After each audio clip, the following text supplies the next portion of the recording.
কৃষ্ণনগরে গতকালকের বন্ধের পর আজ আবার থানা ঘেরাও বিজেপির। ছাত্রদের অরাজনৈতিক অভিযানে পুলিশের লাঠিচার্জের ঘটনায় গতকাল বিজেপির 12 ঘন্টা বন্ধের ডাক দিয়েছিল। গতকাল সেই বন্ধের সমর্থনে নেমে বিভিন্ন জায়গায় তৃণমূল এবং পুলিশের হাতে মার খেতে হয়েছিল বিজেপি সমর্থকদের। কৃষ্ণনগরেও গতকাল প্রকাশ্যে আসে বিজেপি এবং তৃণমূলের সংঘর্ষ, আর সেই সংঘর্ষে আহত হয় বিজেপির একাধিক কর্মী সমর্থক। তারই প্রতিবাদে আজ কৃষ্ণনগরে বিজেপির পক্ষ থেকে থানা ঘেরাও কর্মসূচি করা হয়।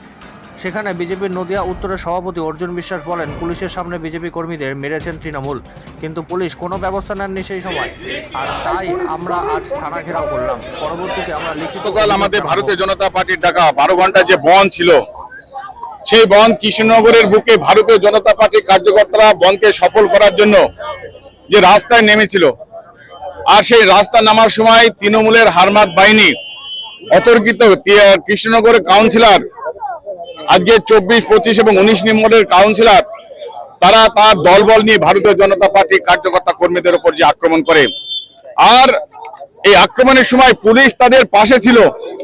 পাশে থাকা সত্ত্বেও পুলিশ তাদেরকে আজকে ভারতীয় জনতা পার্টির কার্যকর্তা কর্মীদের রক্ষা করেনি। উপরন্তু নির্বিকার তারা দলদাস হিসাবে তারা সামনে ট্যাচুর মতন দাঁড়িয়েছিল। তাই কালকে যে সংঘর্ষিত বন্ধ, ভারতীয় জনতা পার্টি আপামর জনসাধারণ কৃষ্ণনগরে সকলেই বন্ধকে সমর্থন করেছে। শুধু তৃণমূলের কয়েকজন গুন্ডা বাহিনী, যারা কাউন্সিলর নিজের তৃণমূলের নেতা হিসাবে প্রতিষ্ঠিত করার জন্য কালকে ভারতীয় জনতা পার্টির কার্যকর্তা কর্মীদের উপর আঘাত এনেছে। আমাদের ভারতীয় জনতা পার্টির একনিষ্ঠ কর্মী কৃষ্ণনগরে প্রাণকৃষ্ণ এখনো দাস এখনো হসপিটালে ভর্তি আছে। আরো 4 জন, তারক চ্যাটার্জি থেকে শুরু করে আমাদের ভোলাদা এবং আরো বাপিশীল ওখানকার আমাদের মন্ডল 2 এর কার্যকর্তা 4 জনের উপর ব্যাপক আঘাত এনেছে। তারাও ট্রিটমেন্ট করে তারা ভর্তি হতে চায়নি, কিন্তু তাদেরও খুব ব্যাপক লেগেছে। কিন্তু আজকে তারই প্রতিবাদে আজ পর্যন্ত মৌখিকভাবে এই পুলিশ প্রশাসনকে বলা সত্ত্বেও আজকে তৃণমূলের বিরুদ্ধে কোনো পদক্ষেপ নেয়নি। তাই আজকে এই থানা ঘেরাও কর্মসূচি নিয়েছি, যাতে আগামী দিনে ভারতীয় জনতা পার্টির কোনো কার্যকর্তা কর্মী যদি বন থেকে রাস্তায় নামে, তাদের প্রোটেকশনের দায়িত্ব এই পুলিশ প্রশাসনকে নিতে হবে।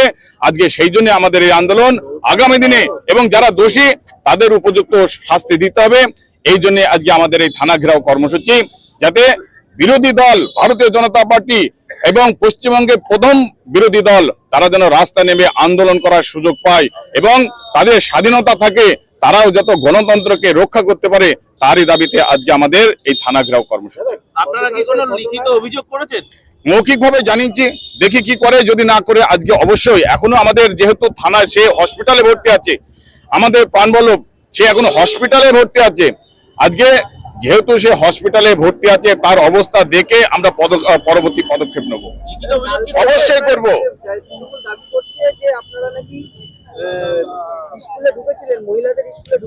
আমরা তো সব জায়গায় আবেদন করব। কালকে তো সংঘর্ষিত বন্ধ, স্কুলে মহিলাদের কাছে মহিলার কার্যকর্তা কর্মী গিচ্ছে। আমরা দেখিনি তৃণমূল যখন ক্ষমতার বাইরে ছিল 3 দিন 4 দিন একদম সংঘর্ষিত বন্ধ তারা করেছে। অনেক জায়গায় পেশেন্টকে তারা হসপিটালে ঢুকতে দেয়নি, সেই কথাকে তারা ভুলে গেছে।